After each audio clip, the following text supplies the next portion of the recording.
Hej! Kapitel 4 handlar om rörelse. Och för att göra det lättare för oss så begränsar vi oss till rörelser i en dimension. Men det är bara våra modeller som är endimensionella. Verkligheten kan ju exempelvis vara en slingrig väg.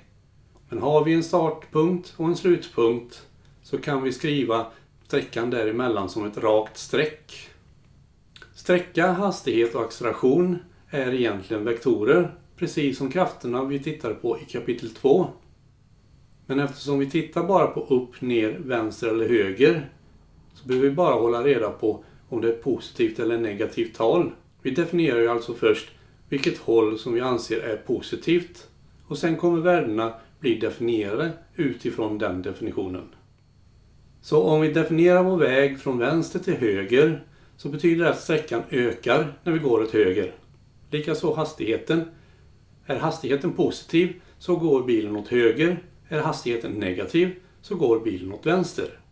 Acceleration kommer då också definieras så att acceleration åt höger är positiv och acceleration åt vänster är negativ. Medelhastigheten är den genomsnittliga hastigheten under en viss tid.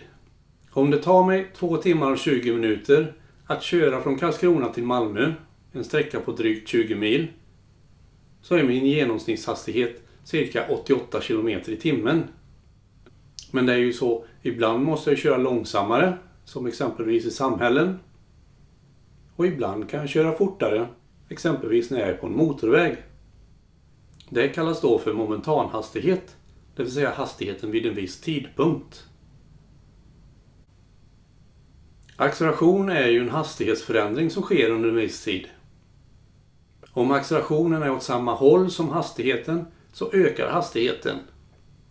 Men om accelerationen är åt motsatt håll som hastigheten så minskar den. Det vill säga någonting som vi kallar för retardation, en inbromsning.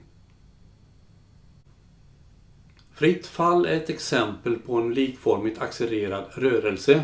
Likformig i betydelsen som samma hela tiden, det vill säga konstant. Vi kan då enkelt beräkna exempelvis hastighet vid varje tidpunkt. Formeln är då V är lika med V0 plus A gånger T. V0 är då hastigheten vi har när vi startar tiden, det vill säga vid tidpunkt 0.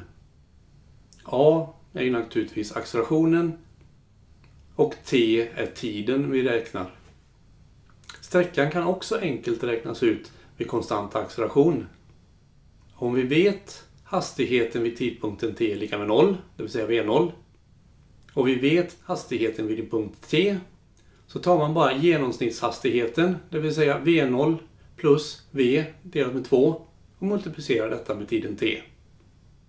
Men den vanligaste ekvationen vi brukar använda är S är lika med V0 T plus A T kvadrat genom 2.